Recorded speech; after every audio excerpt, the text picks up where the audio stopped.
Bueno, muy buenos días estudiantes. Hoy vamos entonces a trabajar la ley 1562 del 11 de julio del 2012, que es la que digamos que cambió muchos de los conceptos que se venían trabajando desde riesgo laboral, antes conocido como riesgo profesional. Vamos a ver cuáles fueron algunos entonces de estos cambios.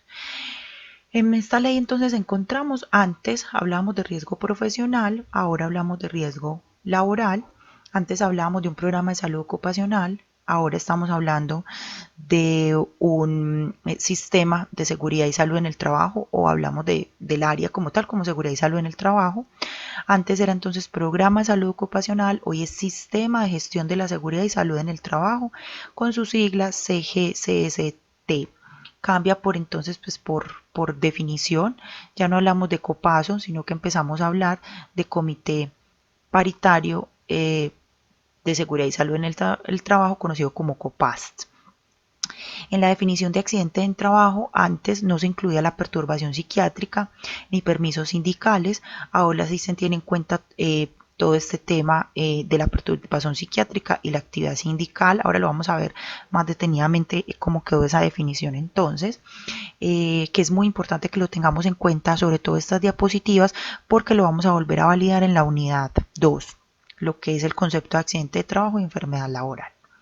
La afiliación al sistema de riesgos profesionales solo era obligación de los trabajadores dependientes.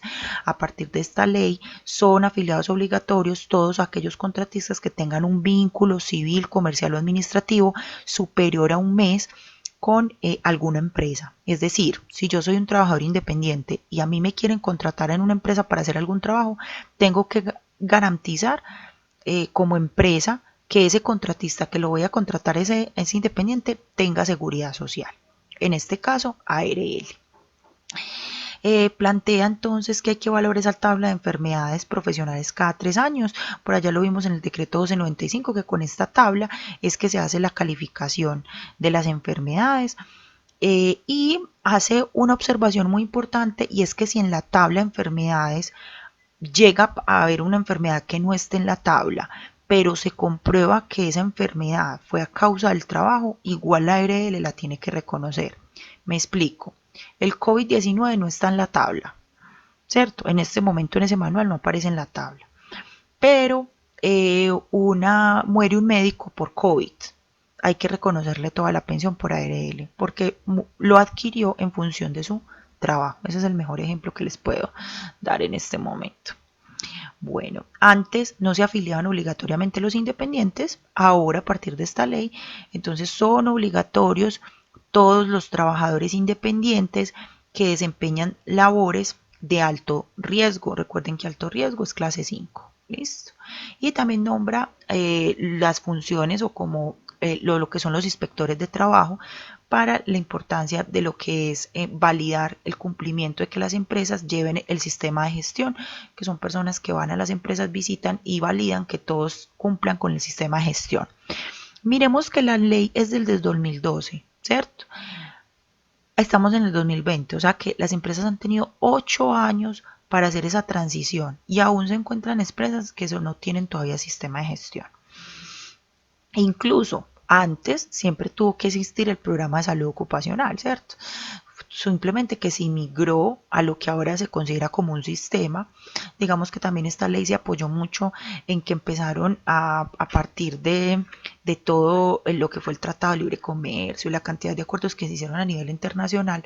Para estos contratos nos empezaron a las empresas colombianas a exigir que garantizáramos la protección de los trabajadores. Entonces por eso pasó de ser un simple programa, ¿cierto?, a convertirse en un sistema de gestión que incluso se certifica. Ahorita les voy a explicar más adelante cómo consiste, porque ese es la tema, no muy específico, sino como un abrebocas a lo que vamos a ver la próxima semana.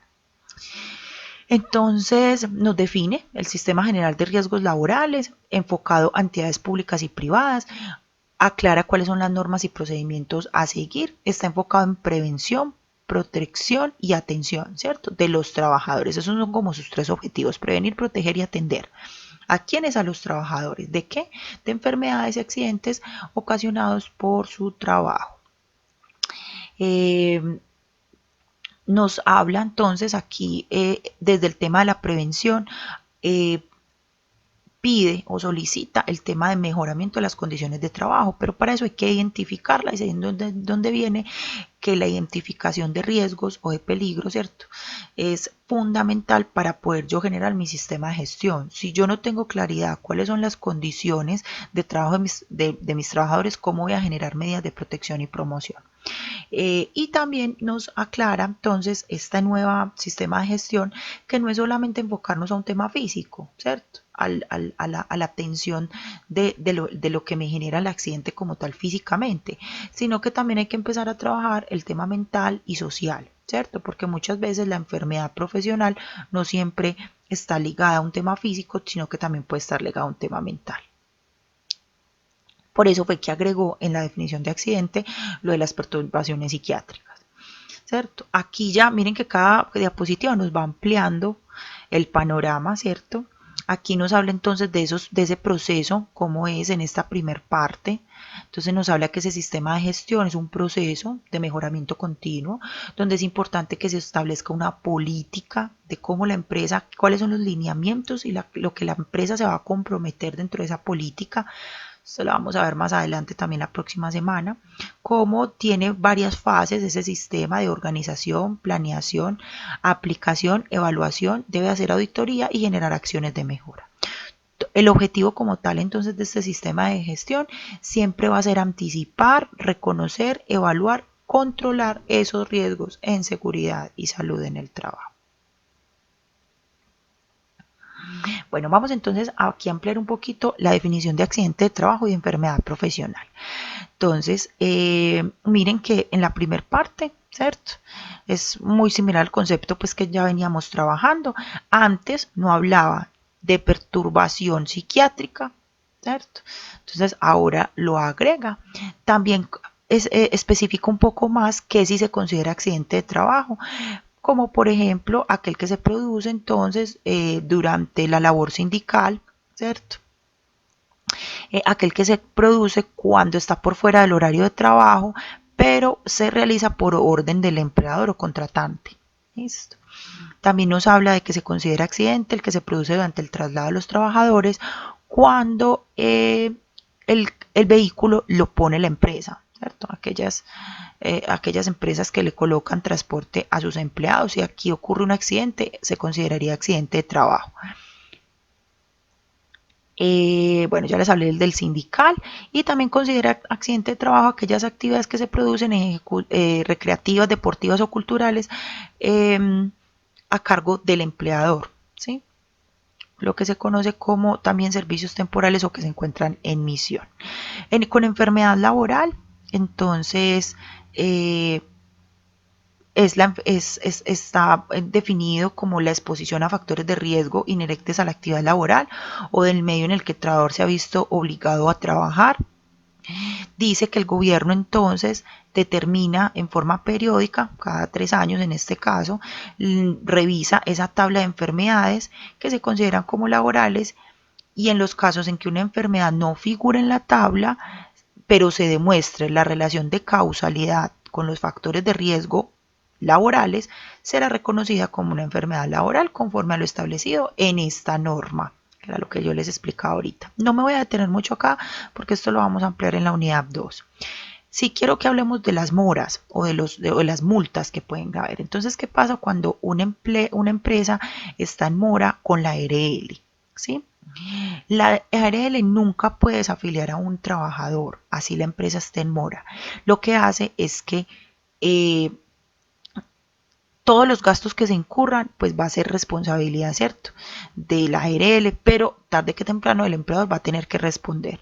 ¿Qué hace la ARL? La ARL envía en un plazo no mayor a un mes un certificado, una carta, diciéndole a la empresa que está en mora que por favor se ponga al día. Si pasados 2 meses de la fecha de este comunicado la ARL no se pone al día, perdón, la empresa no se pone al día con la ARL los echa al agua con el Ministerio de Trabajo, entonces ya el Ministerio de Trabajo entra a poner multas. Y ahí es donde entran estas multas. Porque el incumplimiento, recuerden que la afiliación es una obligación dentro del programa, dentro del sistema de gestión, ¿cierto? Entonces, si ya el ministerio sabe que la empresa está incumpliendo con ese sistema de gestión, la multa puede ser hasta por 500 salarios mínimos. Si la empresa sigue reincidiendo y sigue sin pagar, se le pueden suspender sus actividades hasta por 120 días. ¿Listo? O ya determinar si se cierra definitivamente la empresa. ¿Qué pasa si ocurre un mortal, o sea, hay una muerte del trabajador en una empresa? Y se comprueba, se demuestra que fue por no acatar las normas de seguridad y salud en el trabajo o no tenía sistema de gestión. El ministerio puede poner una multa entre 20 y 1000 salarios mínimos. Entonces acá es donde por eso es tan importante la investigación del accidente de trabajo o de esa enfermedad laboral. Eso lo vamos a ver en la unidad 2. Entonces recuerden, si es por un mortal, entre 20 a 1000 salarios mínimos. Si la empresa sigue reincidiendo en el incumplimiento de esos correctivos generados, que el ministerio les dice que deben de corregir, también puede ordenar la suspensión de actividades definitivas de la empresa. Cuando también se omite el reporte de los accidentes de trabajo y enfermedad a la ARL, el ministerio también puede poner una multa de hasta 1000 salarios mínimos. ¿Listo? Chicos, eso es todo por ahora. Entonces pasemos a realizar el taller.